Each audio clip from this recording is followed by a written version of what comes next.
سچا واقعہ حضور نے اپنے صحابہ کو سنایا۔ 3 آدمی سفر کے لیے روانہ ہوئے، یہاں تک کہ ان کو رات پڑ گئی، تو ایک غار کے اندر وہ داخل ہوئے رات گزارنے کے لیے۔ آندھی چلی، بارش آئی، تو اوپر سے ایک پتھر لڑکا اور وہ غار کے دروازے پہ آ کے گر گیا، اور اتنا بھاری اور بڑا پتھر تھا کہ اس نے غار کا دروازہ بند کر دیا۔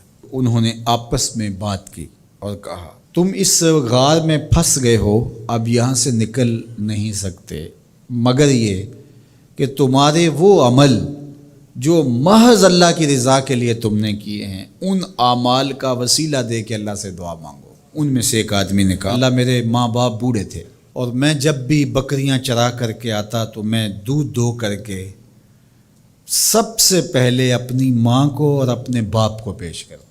ایک دن میں سرسبز درختوں کی تلاش میں بکریاں لے کے کوئی چارہ، کوئی درختوں کی تلاش میں دور نکل گیا۔ میں جب واپس پلٹا، دونوں سو چکے تھے۔ میں نے یہ مناسب نہ سمجھا کہ میں ان کو جگاؤں، بیدار کروں کہ اٹھو دودھ پی لے، لیکن اب سارا دن وہ بھوک سے تھے، تو اچانک آنکھ کھلے اور بھوک کی شدت سے تڑپے، تو میں وہاں سے ہٹ بھی نہیں سکا۔ تو کہتا ہے کہ میں بچوں کو نظر انداز کیا اور ماں باپ کے جاگنے پہ دھیان رکھا، اور یوں ساری رات بیت گئی۔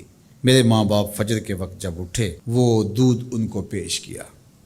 اب یہ عمل پیش کر کے کہتا ہے، اے اللہ، اگر یہ میں نے محض تیری رضا کے لیے کیا، تو جانتا ہے میرے دل کو، تو اس پتھر کو ہٹا دے۔ تو پتھر تھوڑا سا سرک گیا، لیکن اتنا نہیں تھا کہ وہاں سے یہ باہر نکل سکے۔ اب دوسرے کی باری آئی، اس نے کہا، اے اللہ، میرے چچا کی ایک بیٹی تھی جو مجھے بہت زیادہ محبوب تھی۔ مرد عورت کے ساتھ جتنی محبت کرتا ہے، اس طرح میرا اس کی طرف رجحان قلب تھا، تو میں نے اس کو اپنی خواہش کی تکمیل کے لیے کئی بار کہا، لیکن اس نے کہا کہ یہ نہیں ہو سکتا۔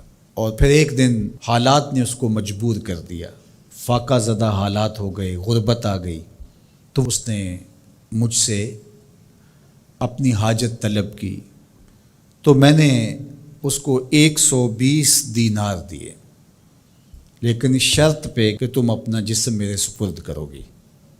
اب مجبوری سے اس نے کہا ٹھیک ہے، لیکن میں نے دیکھا کہ اس کا وجود اللہ کے خوف سے کانپ رہا تھا، اور مجھے کہنے لگی، اتق اللہ، اللہ سے ڈر، اور اس کی حدوں کو نہ توڑ۔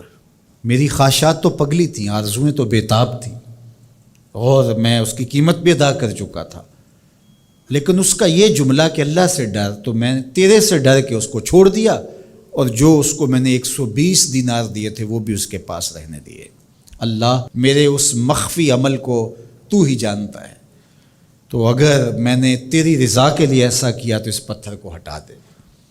تو پتھر تھوڑا سا ہٹ گیا، سوراخ تو زیادہ ہو گیا، لیکن ابھی بھی وہاں سے گزرنا ممکن نہیں تھا۔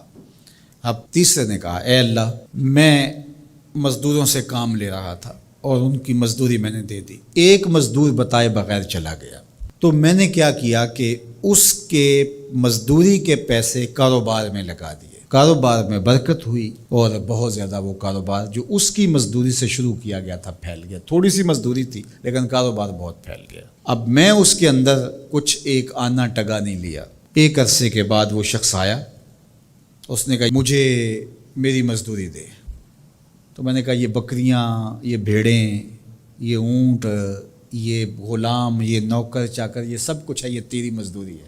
تو اس نے کہا، میرے ساتھ مذاق نہ کر، میں تو مزدوری کے وہ چند جو لینے آیا ہوں، اور آپ کہتے ہیں یہ سب کچھ تیرا ہے۔ تو اس نے ساری صورتحال بتائی، تو اس نے وہ ساری بکریاں، وہ سارے اونٹ، ساری گائے اور سارے غلام ہانکے اور چل دیا۔ کہا، اے اللہ، اگر یہ عمل میں نے تجھے راضی کرنے کے لیے کیا تھا تو پتھر کو ہٹا دے۔ تو حضور نے فرمایا، وہ پتھر ہٹ گیا اور یہ چلتے ہوئے باہر آ گئے۔ جب اللہ کی رضا کے لیے کام کیے تو مشکلوں سے نکلنے کے راستے ملتے۔ ایک روایت میں آتا ہے، جو آسانی کے وقت اللہ کو فراموش نہیں کرتا، اوکھے ویلے اللہ اس کو فراموش نہیں کرتا۔ ہم تو کسی مصیبت میں پھنسے تو چالاکیاں کرتے ہیں، کوئی چالاکی، کوئی مکر کہ اس سے نکلیں۔ تو مصیبت میں پھنسیں تو دعا کے لیے ہاتھ پھیلا لیں، اور اچھے اعمال کا اللہ کی بارگاہ میں وسیلہ پیش کریں۔